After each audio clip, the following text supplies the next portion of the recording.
plus illustres.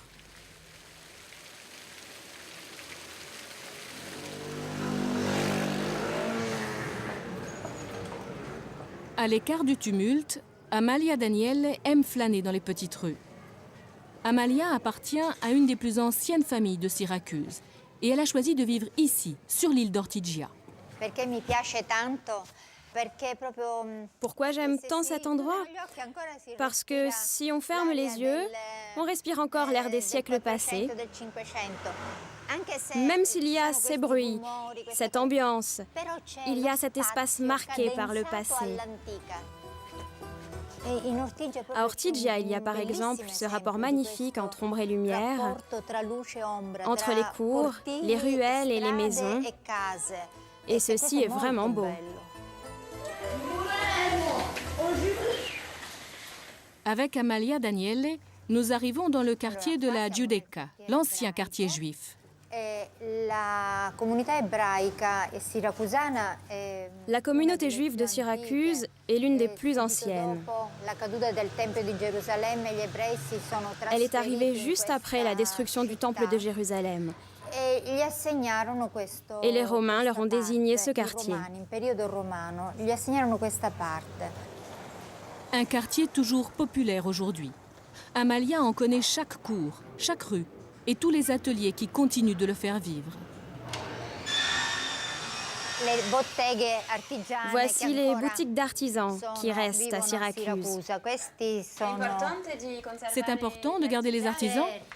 Bien sûr, c'est très important. L'artisanat, c'est la mère de l'art.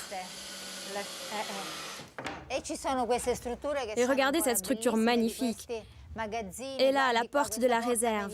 Elle est du Moyen Âge.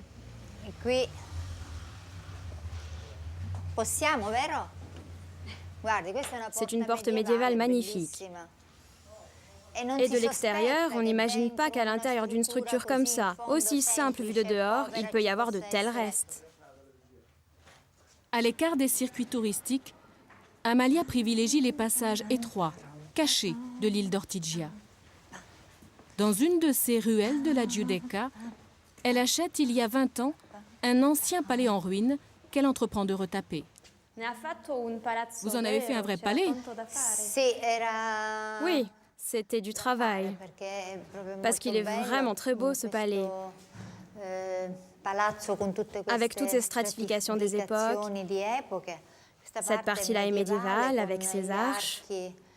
Amalia est fière de nous montrer non seulement l'hôtel qu'elle en a fait, mais aussi sa propre maison.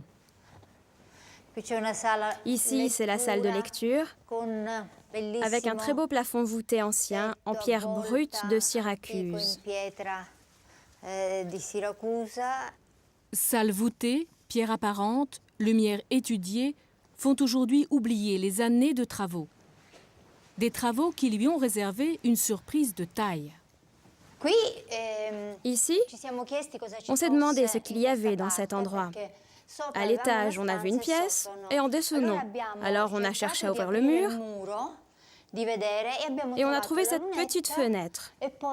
Puis, on a vu en dessous qu'il y avait une pièce remplie de terre, jusqu'ici.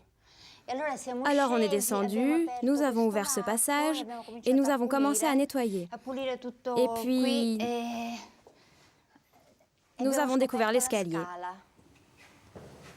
156 camions de gravats et 58 marches plus tard, les fouilles sont parvenues 18 mètres sous terre. Et voilà ce que découvre Amalia Daniele dans le sous-sol de son palais. Voilà ce que nous avons trouvé. Et on n'a pas compris ce que c'était, parce que ça ne faisait pas partie de notre culture. Alors, en faisant des recherches, on a pensé que ça devait faire partie de la culture juive, puisqu'on est ici dans le quartier de la Giudecca, le quartier juif. 3 vasques, alimentés par une source naturelle, avec des petites marches pour y descendre. La découverte est exceptionnelle. Amalia vient d'exhumer des bains rituels juifs du VIe siècle, les plus vieux d'Europe. On descendait complètement nu dans les vasques et on s'immergeait entièrement.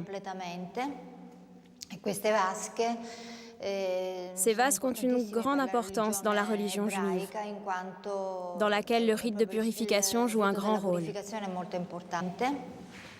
Ce qui surprend le plus les experts, ce sont, en plus de cette salle commune, 2 petites pièces auxiliaires, apparemment encore plus anciennes.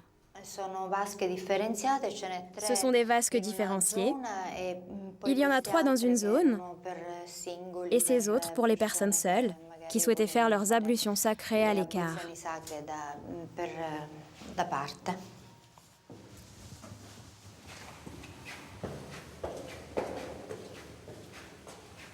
Aujourd'hui, Amalia reçoit la visite de la surintendante de Syracuse. Pour Mariella Muti, de telles découvertes enrichissent encore sa ville. Amalia Daniele la conduit dans l'arrière-cour, où elle poursuit ses travaux de restauration. Au milieu des gravats et des poutrelles, une pierre sertie dans le mur est apparue avec une inscription en hébreu. Il est écrit que cette pierre a été posée en remerciement à Sadie allo zucchero qui a donné le terrain pour la synagogue. Nous sommes en présence d'une stratification culturelle qui commence à la fondation de la cité en 734 avant Jésus-Christ et qui va jusqu'à aujourd'hui. Donc chacun peut trouver des choses en faisant des travaux chez lui. Chacun, en faisant des travaux, peut trouver de petits ou de grands trésors. Amalia nous emmène de l'autre côté du mur, où devait donc se trouver la synagogue. Et là,